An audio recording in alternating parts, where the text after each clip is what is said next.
Seja muito bem-vindo, chega mais e vem comigo que tá... Ei, Para. baixa a bola que esse é diferente. Opa.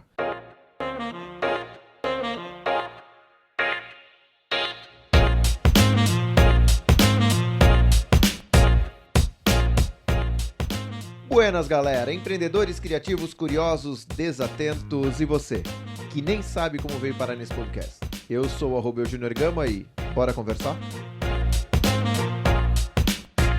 Um transtorno neurobiológico de causas genéticas que aparece na infância e frequentemente acompanha o indivíduo por toda a sua vida. Ele se caracteriza por sintomas de desatenção, inquietude e impulsividade. Por muitos, encarado como uma certa desconfiança, porém reconhecido oficialmente pela OMS. Para tentar focar um pouco mais nesse assunto, hoje quem veio conversar comigo é o meu sócio de podcast, diagnosticado com TDAH, Thierry Amaral Oficial. Sou eu, a questão é tão pesada que eu cheguei pra ele hoje e disse assim, cara, vai ser estranho a primeira vez que tu vai me entrevistar. Geralmente sou eu que te entrevisto, só que ele me mostrou que eu já fiz 2 entrevistas com ele. Tamo bem, tamo com a medicação, assim, o medicamento, eu nunca sei como é que se fala, mas tá em dia, eu garanto que tá em dia. Tá, vamos lá. Agora... A cartelinha tá ok. Tá. Não, agora vamos constatar que essa vai ser valendo mesmo, que é um assunto que esse sim a gente domina. Eu, pelo menos, né? Ou às vezes, né? Às vezes esquece, às vezes domina, às vezes se perde no caminho. Não, provavelmente a gente começa falando sobre joão e vai terminar falando sobre feijão. Cara, então, vamos lá. Tá ligado que a proposta dessa temporada do Buenas Galera é ter um pouco dessas conversas um pouco mais densas e profundas e tratar um pouco mais das feridas. Vamos ser poéticos, falar das feridas da sociedade? Da sociedade, e às vezes, como diz o meu médico, que me tratava há muitos anos, agora já tô tomando aqui. Agora tu esqueceu onde ele fica? Esqueci onde eu tô. Não é só tratar sobre as feridas, é fazer a coisa mais difícil que o ser humano pode fazer, que é ser honesto consigo mesmo na frente do espelho. É difícil. Puta que pariu, dói. Bom, não tem que falar nada aqui, eu só tenho que responder as perguntas. Cara, vamos lá, então o papo de hoje é justamente sobre o TDAH. Quem acompanha o podcast lá, o Revoada, sabe que a gente já falou várias vezes sobre isso, mas não pessoalmente, não sobre a minha pessoa e exatamente, não tão a fundo, né? E não tão a fundo. E assim, por mais que possa parecer uma coisa meio nebulosa, assim, essa tua nova temporada de entrevistas, eu topei porque é nebuloso, mas ao mesmo tempo tem muita coisa errada surgindo por aí, muita gente se autodiagnosticando e também muito mito sobre TDAH. Que a pessoa é incompetente, enfim, tá, não vou falar mais, não tô apresentando o podcast, me esqueço. Pois é, não. Eu esqueço que eu não tô na condição de 01 aqui, agora eu sou 02. Ai, tem essa. Cara, e vamos lá, TDAH, transtorno do déficit de atenção e hiperatividade. Antes era DDAH, sabia? Era distúrbio de déficit de atenção. Justo. Até descobrirem que não era bem um distúrbio, era um transtorno. Transtorno é quando tu... Tá, eu já ia falar. Então, já que é o entendido da situação, qual é a diferença de transtorno e distúrbio? Distúrbio é quando alguma coisa acontece em algum período da tua vida. Tem um distúrbio hormonal, tem um distúrbio intestinal, alguma coisa assim, que acontece errado por um período e tem cura. Transtorno é aquela coisa que tu nasce com ela, transtorno de déficit de atenção, transtorno de síndrome de Down, transtorno de autismo, enfim, é aquela coisa que ela veio contigo de fábrica e não tem como trocar, não tem como fazer recall, e essa é a diferença. E antes você separava DDA e o H. Tinha pessoas que eram só DDA e outros que eram só H. Quer dizer, era DDAH, desculpa. O que acontece? Depois de um estudo feito, viram que o distúrbio não era bem a palavra certa, era transtorno, e todo mundo que tem o A, que é a atenção, também tem um H, que a gente vai falar agora no meio do caminho por quê. Cara, e é isso aí. E quando que tu descobriu? Cara, mas rapidinho, tu vê que em 5 anos de podcast é a primeira vez que eu trago um conteúdo embasado com qualidade, assim, sem pesquisar, sem nada, foi no pelo mesmo. Não, sem pesquisar não, né? Não, é que a pesquisa sou eu sou minha, como é que se fala, minha cobaia ambulante. Sim.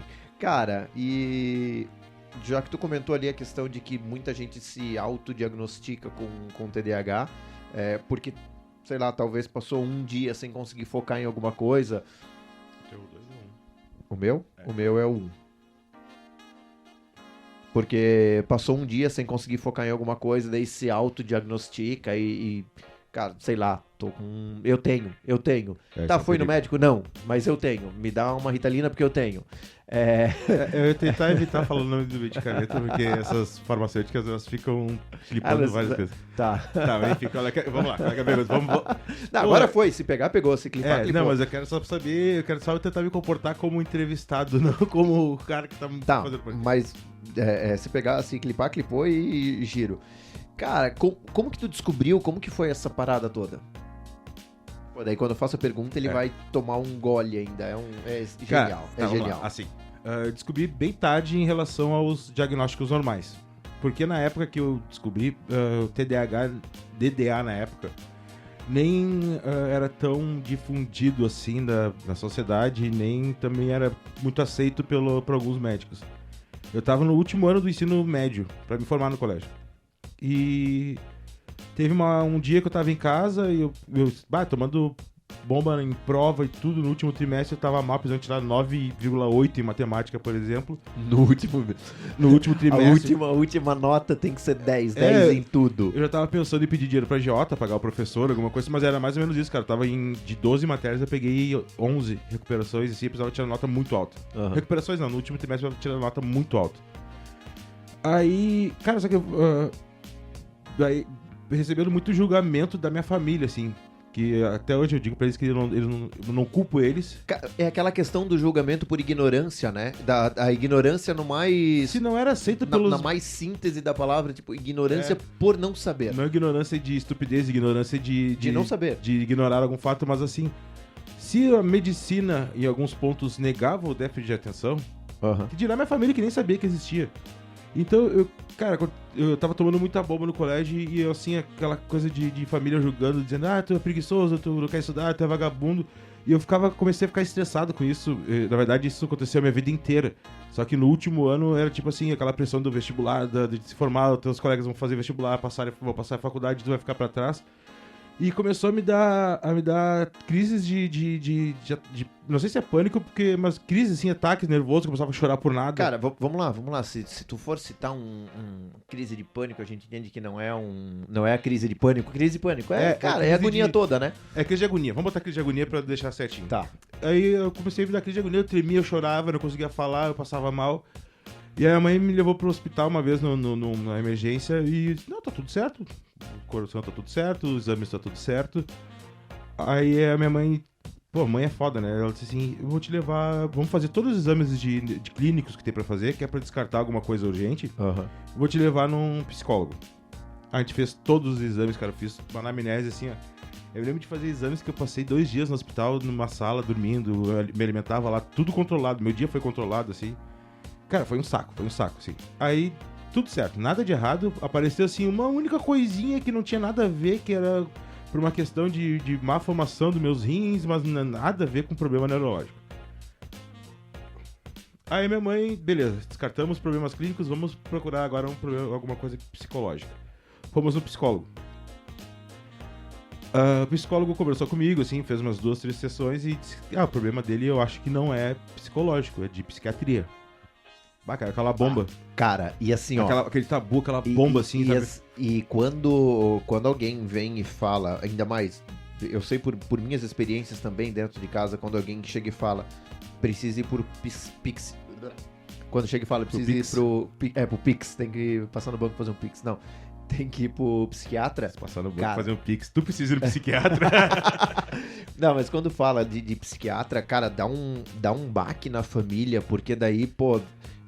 Acho que pra muitos pais, pra muita galera mais velha, vem a questão de cortar a cabeça e dar choque no cérebro, né? Então, assim, aparentemente minha família, fisicamente eles não mostraram nada, mas deu pra sentir no comportamento familiar, assim, no almoço. Sabe, que ficava aquele silêncio excessivo, sabe, aquela coisa que pegou um pouco de choque, assim, a família. Sim. Mas tudo bem, vamos ir, né? Pode ser que não seja nada, pode ser que seja. E aí? Vamos lá, vamos por partes. Vamos por partes. Nessa etapa... precisa ir pro psiquiatra até ir. O que mudou na tua vida, no comportamento das pessoas da tua família contigo? Até ir no psiquiatra? Cara, assim, não mudou muita coisa comigo, mas mudou muita coisa entre eles. Ficou nítido, assim, entre eles. Entre minha mãe, meu pai, meu irmão, ficou nítido entre eles. Comigo eles não mudaram quase nada, assim, pouca coisa, assim. alguma questão deles pararam um pouco de ser tão fortes, incisivos na pressão, assim, mas um pouquinho, assim, continuavam fortes. Mas a inteligência deu pra ver que eles mudaram bastante, assim, comportamento. E aí, cara, beleza, marcamos um psiquiatra. Cara, eu dei a sorte de pegar, acho que o cara que foi um anjo na minha vida, que foi meu psiquiatra Carlos Alberto, lá de Porto Alegre. O meu irmão dizia, tu vai no Casalbé? Casalbé? Te atendia na praça? Pior que era na frente de uma praça mesmo. Ai, cara. Tem uma praça chamada Júlio de Castilhos, em Porto Alegre, é bem lá na frente. Aí tá, fui pra consulta. De cara ele já percebeu que tinha alguma coisa estranha, que não era tão simples de resolver. Mas aí é que tá. Quando vê que a pessoa tem a manha dos negócios, quando a pessoa é experiente, quando a pessoa tem cuidado com o paciente, não Até parece que estudou pra isso, né? Mas então tem pessoas que estudam que sim, estão mais preocupadas em atender o paciente, talvez atender o maior número de pacientes, ou pra tentar ajudar o maior número de pessoas, Sim. ou pra receber um dinheiro mais, enfim, cada um tem seu motivo. Cara, ele viu que tinha alguma coisa errada, ele fez 2 sessões comigo, e detalhe, eu não pagava porque eu tinha plano de saúde, então não foi aquela coisa de querer tirar o dinheiro, assim, sabe? Aham. Aí ele fez 2 consultas comigo, cara, ele fez pelo menos 3 consultas com todo mundo da minha família. Isso, imagina, a cada 15 dias. Cara, olha esse tempo. Sim, e dá uma diferença quando... Porque assim, ó, nada é só em ti, talvez. Claro, a gente vai pegar o transtorno ali, ele é biogenético, ele tá em ti já. Hereditário. Ele é de fábrica, que nem tu disse. Mas todo o contexto em volta pode potencializar, né? Potencializa ainda mais quando as pessoas não sabem, te cobram e tu não tem como se defender porque tu tá dando o teu máximo. Só que pras pessoas, aquilo dali não é nem o mínimo que elas fazem. Então, pra elas têm um julgamento, seja ele qual for, que não é o certo aquilo que tu tá fazendo. E eu tô dando o meu máximo. Aí, vamos pegando esse lapso de tempo. A cada 15 dias uma consulta. Ele fez 3 consultas com meu pai, 3 consultas com a minha mãe, 3 consultas com meu irmão. Tinha feito 2 comigo antes. Só aí já vão 8 semanas, 2 meses. Mais. 8 semanas a 2 meses. A cada 15 dias, 9... Então foi 2 comigo, 3 comigo. Não é certo, dá 11. Dá 4 caminho meses. tempo, dá 3 meses. 3 meses. Gente, é muito ruim de matemática. 3 meses. Então, 3 meses depois, ele me reconsultou com a minha mãe, que daí ele pediu só pra minha mãe ir. Que daí vem a explicação. Ele fez mais uma sessão, acho que de 2 ou 3 horas, fazendo várias perguntas, pedindo pra eu ler várias coisas ali, pedindo pra eu responder várias coisas escritas e tudo mais. Aí depois que ele chegou no diagnóstico. Teu filho não tem problema, ele não é louco. Ele não tem problema pra ser internado, ele só tem um distúrbio que se chama déficit de atenção. Aí como qualquer coisa assim dá déficit de atenção que quer. Meu Deus, o pecadinho, déficit, né? Naquela época, né? Ele falou assim, o déficit de atenção eu vou explicar depois, eu só vou dizer que o problema de tudo isso que tá acontecendo são vocês. Ele apontou pra minha mãe. Como assim? Ui. E a minha mãe ficou aquele negócio que ela ficou branca assim, pai, como assim? A culpa é de vocês? Porque vocês ficam pressionando a pessoa pra ser como todo mundo? Ele não é como todo mundo, ninguém é como todo mundo. Então, só deu esses problemas dele por causa disso. Aí ficou aquela situação assim, culpa minha. Ele disse, não, mas calma, nós vamos trabalhar junto pra isso. Aí que ele foi me receitar a primeira vez o remédio, que assim, ele falou, toma 1/4 de remédio e vê a reação, vai aumentando, parará. Então, eu fui diagnosticado muito tarde, e eu passei, digamos assim, dos meus 8 anos até os meus 17, sofrendo e aguentando uma angústia, aguentando uma pressão, uma angústia, um troço que eu dizia para as pessoas, eu tô tentando, eu tô parado aqui, eu tô querendo, mas eu não consigo. E sempre tomando aquele... Cara, de novo, é por não saber, para as pessoas não saberem, não é por maldade, nada, sempre tomando aquela de... Tu não faz porque tu não quer, tu não faz porque tu é vagabundo, tu é preguiçoso, tu é malandro. E a gente viu aqui, agora há pouco, antes da gente tava conversando ali, a questão de que é chamado de déficit de atenção, de hiperatividade, é diagnosticado como algo muito anormal, porque quem coloca isso são os padrões. Vamos colocar entre aspas, né? O padrão normal. As pessoas normais, vamos botar assim. Isso. Né? Que acabam taxando isso. Cara, e pelo que eu vi, e pelo que a gente conversa também, tu tem as tuas frustrações, porque tu não consegue, muitas vezes, entregar o que você quer. Tu já tem as tuas, porque tu não consegue entregar o que tu quer, e ainda, nesse período não sendo diagnosticado, com toda a pressão da família, e ainda carregava a frustração de não conseguir entregar o que eles queriam. E tu pensa que isso tudo foi numa fase de infância, adolescência e adulto. Cara, adolescência... Tipo assim, toda a minha formação, eu passei a vida inteira sofrendo uma pressão que eu não conseguia me justificar, não conseguia me defender. E assim, por mais que a gente não queira, a gente acaba pressionando as pessoas pra tentar explicar pra ela, cara, eu não tô fazendo porque eu não quero. Aí as pessoas, tipo, eu que não consigo, a pessoa me cobra, e eu tento explicar pra ela, e eu pressiono ela dizendo assim, cara, me entende, pelo amor de Deus, e a pessoa não quer sentir essa pressão, então ela volta a te pressionar dizendo, eu não tenho que te entender, quem tem que entender é tu, porque tu que não tá entregando, sabe? Então, é foda, é complicado. Cara, e aí tu acaba trazendo isso acaba te trazendo muitas dificuldades pro dia a dia, essa questão de relação. E eu acho isso impressionante, porque hoje o mundo inteiro quer falar de empatia, entender os outros, só que a partir do momento que as pessoas começam a não entregar as tuas expectativas, foda-se o que ela tem. Não importa se tem alguma coisa, não importa se tem justificativas, não quero saber. E aí tu acaba sofrendo isso no dia a dia. Então assim, assim como o déficit de atenção é um problema pra quem é normal, pra gente que tem déficit de atenção, não é problema nenhum, não tem problema nenhum. Tu convive comigo, tu sabe, cara, não tem problema nenhum. Tipo, eu tenho muito mais problemas. Então, porque tu é normal, eu não sou. Então, eu sofro muito mais com o teu déficit de atenção do que você. Eu dou minhas batateadas, mas tipo assim, eu brinco que é por causa do déficit de atenção, mas não uso isso como bengala na vida, tá? Então, o problema, pra mim, não é um problema. Essa questão de como funciona o meu dia a dia em relação às pessoas por ter empatia, cara, o problema é com elas, sabe? Elas que estão tendo problema, se elas não têm empatia comigo, cara, é problema delas, sabe? Tipo, eu não me incomodo se a pessoa não tem empatia comigo, porque eu sou normal dentro da minha cabeça, que eu digo pra todo mundo, já falei várias vezes no programa, o lugar mais seguro pra quem tem déficit de atenção é dentro da cabeça. Cara, o melhor lugar do mundo pra quem tem déficit de atenção é ficar sozinho com seus pensamentos. Tá, e já que tu falou, e como que funciona esse teu lugar seguro? Como que funciona dentro dessa tua cabeça? Cara, e pelo tamanho funciona coisa pra caramba. É verdade, tem bastante coisa pra funcionar aqui dentro. E assim, né, a ideia dessa temporada era fazer conversas mais profundas e tal, mas a gente não consegue sem uma zoeirinha e sem uma piada, né? Mas eu acho que a gente nunca teve uma conversa tão profunda sobre isso, na verdade, mas tudo bem.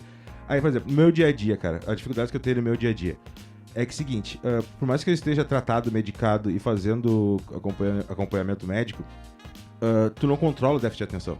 Tu consegue controlar a ativação do déficit de atenção, mas tu não consegue controlar o cancelamento do déficit de atenção.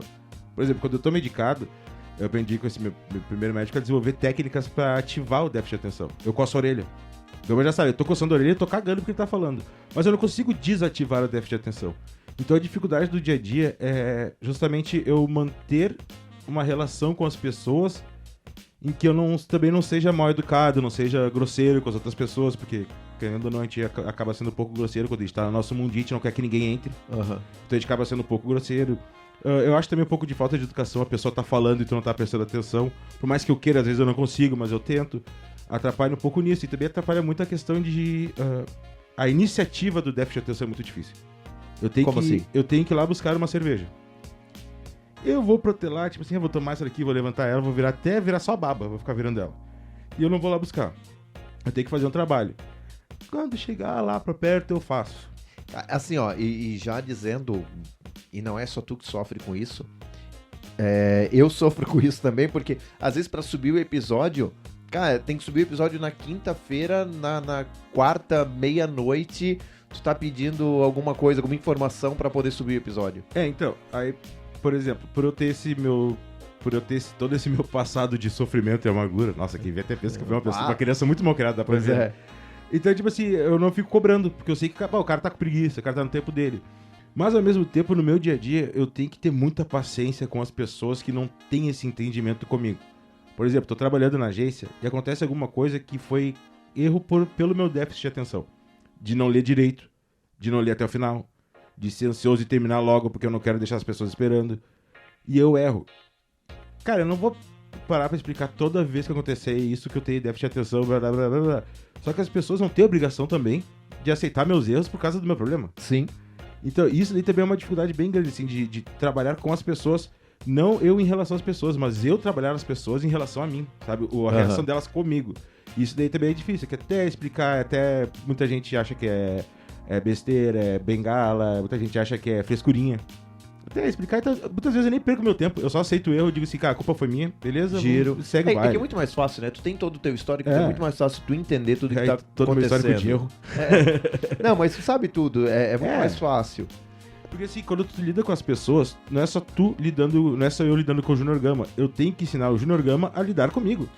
Que se eu não sei as minhas reações, o Júnior Gama não vai saber como lidar comigo. Cara, e daí assim, né? Você lidando com a pessoa, que a pessoa tá lidando com o ego dela, que tá lidando contigo, que tá lidando com o teu ego, que tá...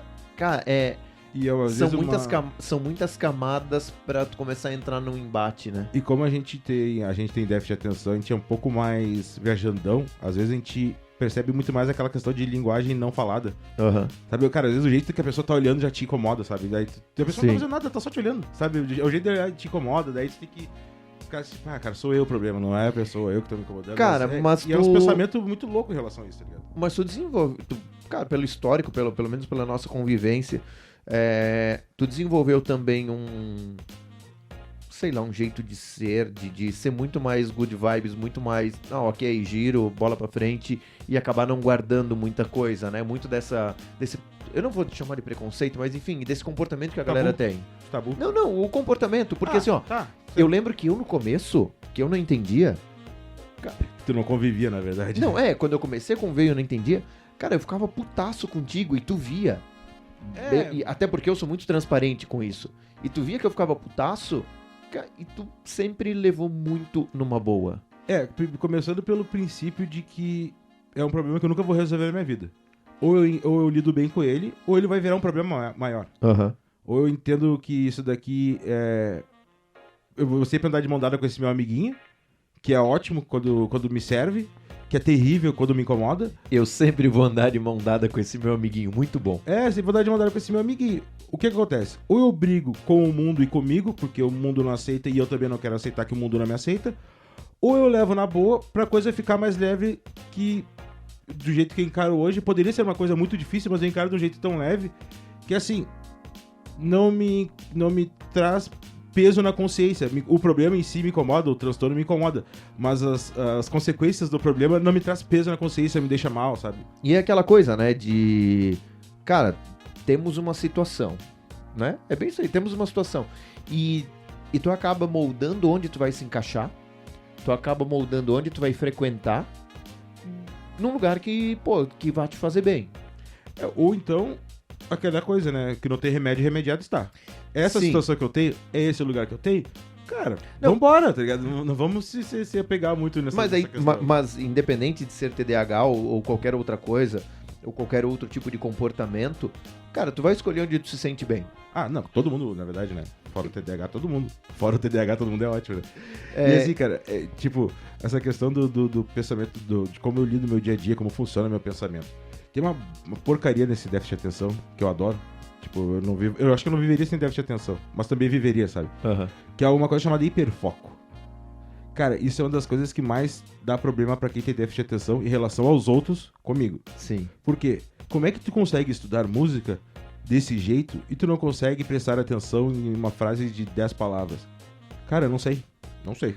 É uma coisa que me interessa, é a tal da dopamina, que vem, que me dá prazer. Só que assim, o meu pensamento funciona como? Se é uma coisa que me interessa, eu nem sei como o meu pensamento funciona. Só sei que, tipo, literalmente o que tá em volta da minha visão periférica fica escuro e eu fico prestando atenção só naquilo. E não tem como eu dizer o porquê. Aí que tá. E as pessoas veem eu trabalhando assim. Então tu não tem déficit de atenção nada. Tu consegue fazer isso, tu não tem déficit de atenção. Cara, não é isso que caracteriza o déficit de atenção. Claro. Outros. Sim, e assim, ó, vamos fazer um paralelo, porque a gente sabe que não é, tem hiperfoco, tem déficit de atenção. Não é isso. Tem hiperfoco, tem hiperfoco. Ponto. Deixa eu te cortar um pouquinho. Todos os sintomas de déficit de atenção, todos os seres humanos têm. Tá? A diferença é a intensidade dos sintomas e o controle. E o quanto atrapalha isso, E exatamente. O controle. Porque assim, ó, pensa, cara, muitas das vezes eu tô empolgadaço num conteúdo, empolgadaço em algum assunto, cara, passa horas e nem vê. Eu não sou uma pessoa que lê livro, eu não leio muito livro. Tanto é que, normalmente, eu pego um livro, leio 10 páginas, me dá sono e eu vou dormir. Tipo, isso é uma das coisas que me dá hiperfoco, é ler livro. Bom, tu sabe, tem Sim, livro lá em cara, casa. eu peguei um livro, o Conversas Acolhedoras do Alf. E acompanhe, em breve Em novidades. breve. Eu destrocei o livro numa noite, eu li ele inteiro numa noite, porque tava me chamando a atenção. Cara, e hiperfoco. É o que tu falou, dopamina gerou, cara, deu hiperfoco e foi sono embora, foi tudo. Cara, aconteceu isso essa semana. Eu tava trabalhando com questão de uns trabalhos que entraram na produtora de áudio. E a minha esposa também tá trabalhando em casa agora e tal. Eu comecei a trabalhar às 8h30 da manhã. Eu parei uma hora assim pra fazer xixi, daí eu disse pra ela, baixa, são 4h30 da tarde, né? Eu falei, nem quis te atrapalhar, porque quando tu entra no teu mundinho lá, deixa eu trabalhar. Tava tu me chamando aí pra almoçar, eu te chamei. E tu falou que não queria almoçar agora, tu ia almoçar depois. Eu não me lembro de nada, tipo, no hiperfoco total, porque é um bagulho que me dá muito prazer. Só que daí... E o que era? Era jingle, fazendo jingle. Na verdade, fazendo trilha sonora. Fazendo uma trilha sonora.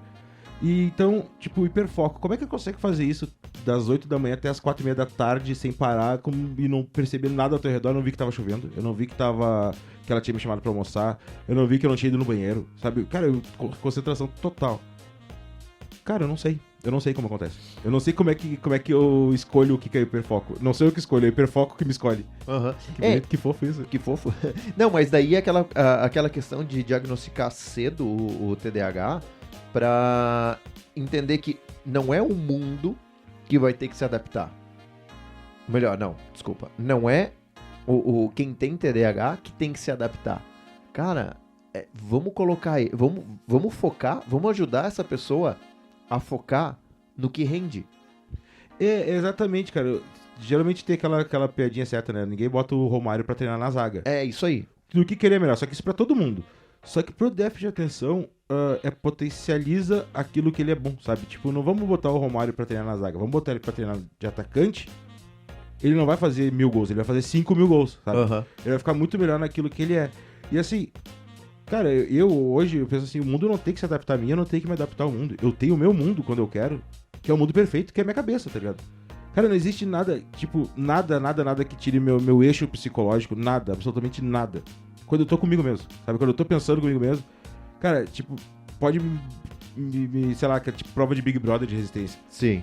Cara, pela resistência física, dá pra... Quem me conhece sabe que talvez eu não ganharia, né? Mas pela resistência psicológica, eu vi até o Pedro Scooby falou isso esse ano. Tipo, cara, o lugar mais seguro pro atleta é na cabeça dele. Uhum. Cara, o lugar mais seguro pra quem tem déficit de atenção, o melhor lugar é na mente, tá ligado? O cara ficar sozinho com ele mesmo, cara, não existe nada que tire do eixo.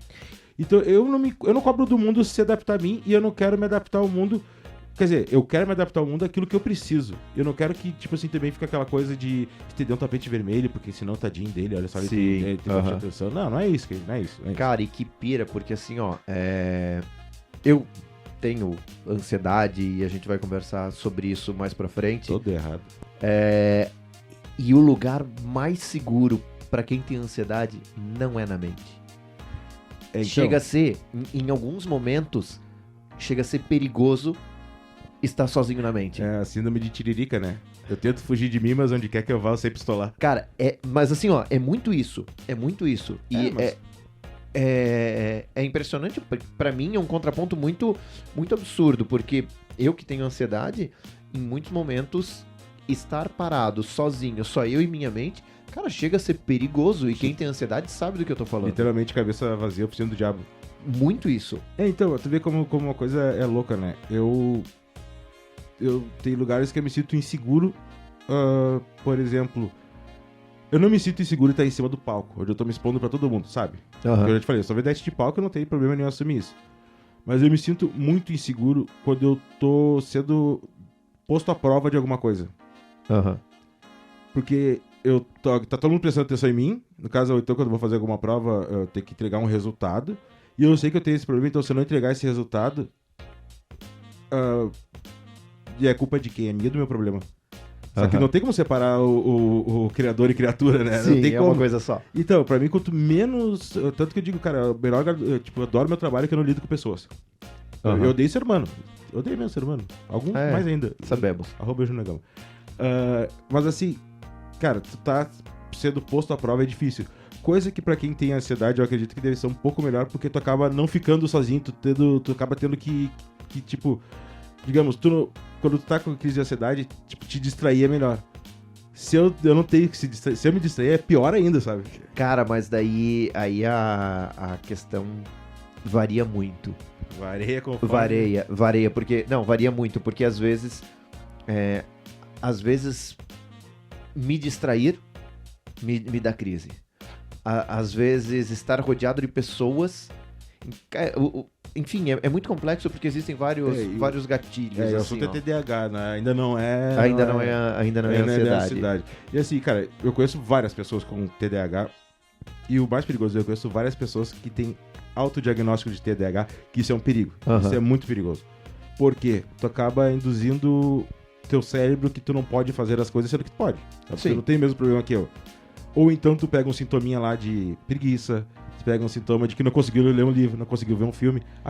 Eu tenho TDAH. Pega o vício de dar uma olhadinha no Instagram. Tenho TDAH, fico olhando o Instagram. Então, esses dispositivos móveis, eles potencializam o TDAH, né? Porque é uma distração de fácil acesso, rápida, e tem ainda mais aquele lance da sensação da roleta, né? Sim. Sempre uma expectativa, só que isso é pra todo mundo. Todo mundo, quando pega o celular, se distrai. Né? Quem tem déficit de atenção? Tu se distrai, eu me distraio. Pô, eu pra cá, meu Deus, muito. Eu conheço muito mais pessoas que têm o autodiagnóstico e saem dizendo que tem déficit de atenção, que também é ruim, porque acaba atrapalhando a nossa causa, a nossa luta. Faz um desserviço, né? Faz um desserviço pra quem tem déficit de atenção, porque quem tá em volta vai ver que tu falou que tem déficit de atenção e ver que as tuas reações são outras do que as minhas. Quando eu encontrar com essa pessoa, ela não vai entender de verdade o que tá acontecendo. Daí fica uma lida difícil com a pessoa. Sim. E daí não tem muito o que fazer. E isso me atrapalha quem se autodiagnosticou e atrapalha as pessoas em volta. Que também é um perigo, né? Porque pessoas em volta, quando são incomodadas, não tem como controlar, né? Cara, e... Vamos lá, algo que te rolou, assim, causado pelo TDAH, que tu pensa, putz, que merda, tipo, sei lá, alguma situação. Rolou que tu lembre? Em que merda, cara, sei lá, tipo, que bom ou que ruim? Que tanto faz. Cara, tanto faz. Tem. É que na verdade, quando tu precisa de... Se é uma coisa muito importante, tu acaba forçando, assim, as coisas a não acontecerem fora da tua atenção. Sei lá, alguma coisa de saúde, alguma coisa muito séria, tu te esforça 300 vezes mais, apesar de perder várias vezes a distração. Mas já causei vários transtornos para as outras pessoas, assim. Esquecer a porta aberta. Sair de casa e deixar a chave na porta da fechadura. Mas isso também já fiz. Mas então, não 7 vezes em um mês, né? Não. Então, é isso que tá o problema. É que também tem um pouco de burrice nessa história, né? Só deve ter atenção. Então. Tipo, briguei com um amigo meu que tem até hoje. Porque na época eu não tava tomando, tipo, acabou meu medicamento, eu não tava tomando, sei lá por quê, e a gente não percebe o medicamento fazendo efeito, mas quem tá em volta percebe, né? Sim. Tu sabe bem disso, né? Quem tá em volta percebe. Então, por causa do TH, sabe? TDAH, de não tomar o medicamento, não tomar... Ou então não tava tomando certo, sei lá o que era. Sei que deu diferença e pra mim não tava dando diferença. Porque no teu mundo tava tudo ok, né? Perder consulta, perder coisa marcada é mato, assim, sabe? Perder celular. Agora não perco mais porque eu desenvolvi uma técnica de sempre andar com o celular no mesmo bolso, então se eu boto a mão no bolso e não sinto o celular, já vou procurar ele. Justo. Isso é técnica. Cara, era isso que eu ia falar também. Tu acabou desenvolvendo ou criando técnicas pra te... Sim. Cara... Pra me defender e pra me auxiliar. Isso, porque... Vamos lá, por mais que tu tenha o transtorno, tu vive em sociedade. E tu infelizmente, né? Cara, tu não pode ser uma ilha dentro da sociedade. Tu tem que, de alguma forma, conviver. Na verdade, eu não desenvolvi técnicas para tratar o TDAH. Desenvolvi técnicas pra não me prejudicar mais por causa do TDAH. Sim, tipo, eu boto sempre o celular no bolso direito. Então, qualquer hora que eu bater com a mão no bolso, se eu não sentir o celular, já me dá aquele gatilho. Opa, cadê meu celular? Desenvolvi técnica também de adiantar o meu relógio. Meu relógio ele tá sempre 7, 8 minutos adiantados. Tá? Isso é pouco? É pouco, mas pra mim faz uma diferença. Sim. Eu desenvolvi uma técnica também de anotar num papel tudo que eu tenho que fazer no outro dia. Tipo, eu vou chegar em casa, depois aqui vou lá, vou anotar o papel que eu tenho que fazer no outro dia. E também eu não tenho técnica de me colocar prazo sem colocar prazo, como se não tivesse sido eu que me colocou prazo. Ou Sim. seja... Nossa, calma que eu... Tu me pede Calma que eu me perdi. Tu me pede uma coisa, tá? Me pede pra editar o podcast. Se eu me pedir às 10 da noite, eu sempre coloco assim, eu tenho que entregar isso até às 8h30 da manhã, porque pode pintar alguma coisa. Então eu me coloco um prazo que tu não colocou pra eu poder me controlar. Aham. E só que daí, como o meu relógio tá adiantado, eu entrego antes, pra não ter esse problema. Ah, mas tu sabe que o relógio tá adiantado. Né? Às vezes eu esqueço que o relógio tá adiantado, pode ficar tranquilo. Coçar a orelha, cara, quando tem uma coisa me incomodando muito. Mas essa de coçar a orelha, eu até tinha notado aqui a nítido, coçadinha né? na orelha. É nítido. Porque quem sabe... É nítido, né? E eu vou te dizer, tá? Eu vou te dizer que esses tempos a gente tava trabalhando lá e no ambiente começou a ter muito barulho. E eu comecei a ficar agoniado. Pô, na hora. Botei comecei a coçar... lembrei. Comecei a coçar a orelha e viajar e, cara, fui embora. Porque assim, o tratamento em si, vamos lá, ele vai te resolver, até o resto da tua vida ele vai te resolver no máximo 60% de tudo. Uhum. Os outros 40% é tu, que não vai ser 40%, vai ser mais ou menos 25%, então os outros 15% aguenta o teu problema e azar teu e se vira com a vida, meu filho. O mundo é cruel, o mundo não é legal. Então, assim, a vida não tá nem em teu planejamento. não tá nem aí pra teu problema, pro teu TDAH. Então, assim, é um tratamento longo. Desde que eu diagnostiquei tardiamente, eu faço tratamento até hoje, tomo medicamento até hoje. Só em criança que aparece déficit de atenção, não. Tem muitos adultos que aparecem porque não foram diagnosticados antigamente, ou por questão social que eu não quis procurar, ou porque nunca, sei lá, incomodou, agora tá incomodando. Sim. E é um tratamento muito, muito pesado, assim, porque meu médico falou, né, é difícil de ser honesto contigo mesmo na frente do espelho. É a coisa mais difícil que o ser humano pode fazer isso. E no déficit de atenção tu acaba tendo que ser honesto contigo mesmo, porque é tanto coisinha, que daqui a pouco tu vai te dando conta que... Cara, ou eu lido isso de um jeito que vai me fazer bem, porque daí cada um tem o seu jeito de lidar, ou vai dar merda, tá ligado? Ou eu vou estourar, vou bater em alguém, vou meter num prédio, sei lá, eu queria bater na primeira velha que passar na minha frente, qualquer coisa assim. Então, tu desenvolve gatilhos que é pra ajudar nesse... Não é um tratamento, mas pra te ajudar. Sim. Aqueles teus 25% é o gatilhos. É técnica. Eu acredito que todo tratamento psicológico, até psiquiátrico, todo tratamento... Cara, é técnica, às vezes medicação, ok. Repetição, né, também. Mas muito é técnica, cara, e é muito tentar trazer pra consciência o que tu consegue, porque, vamos lá, nada mais é do que o teu cérebro. Exatamente. É o teu cérebro, daí tu vai começar a desenvolver ferramentas pra conseguir, sei lá, burlar o teu cérebro, pra conseguir ajudar a trabalhar o teu cérebro. Porque assim, né, o cérebro ele vai sempre querer se defender. Sim. Então o cérebro tu vai sempre ser preguiçoso, porque o cérebro não vai querer gastar energia. O cérebro, ele é uma máquina de economizar energia. Ele é feito pra ficar parado. Ele é feito pra te economizar energia. Se tu depender dele, tu vai ficar deitado o dia inteiro sem fazer nada. Uhum. Só que é que tá o lance. Esse meu amigo que eu briguei, ele fez algumas coisas com hipnose. E ele falou que é basicamente o mesmo gatilho da hipnose. Tipo, quando o cara instala o dedo, sabe? Quando o cara tá instala o dedo. O gatilho instala o dedo. Acontece alguma coisa. O meu gatilho é passar a mão na orelha. Até nem vou passar. Meu gatilho é passar a mão na orelha. Tipo, é uma coisa subconsciente que quando eu faço isso, ativa, assim, aquela questão de eu não quero prestar atenção nisso.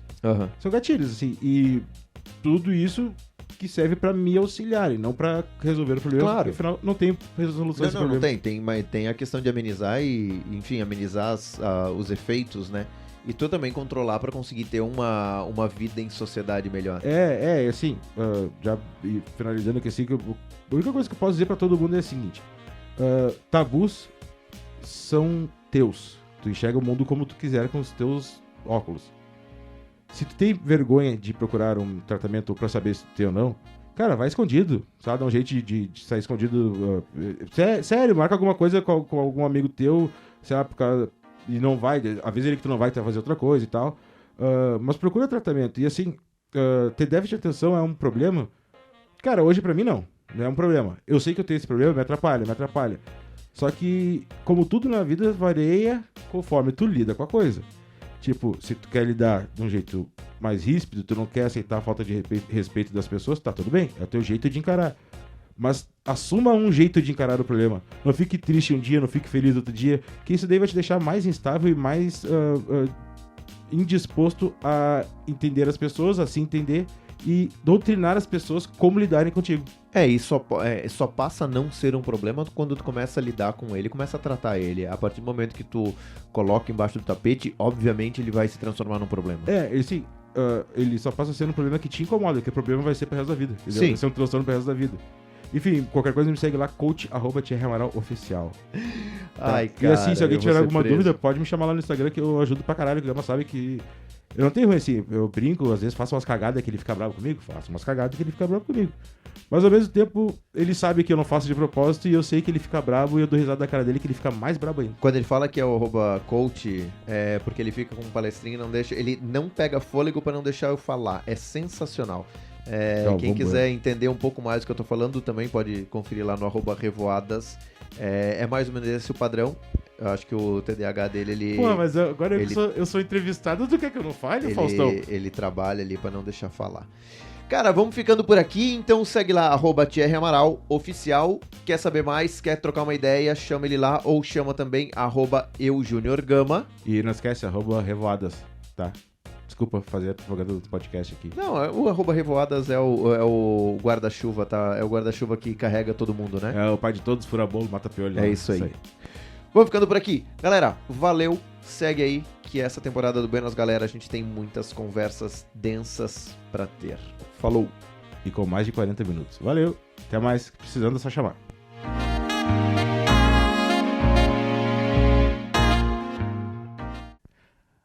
A gente esqueceu de falar. A gente esqueceu de falar, eu passei de ano, tá?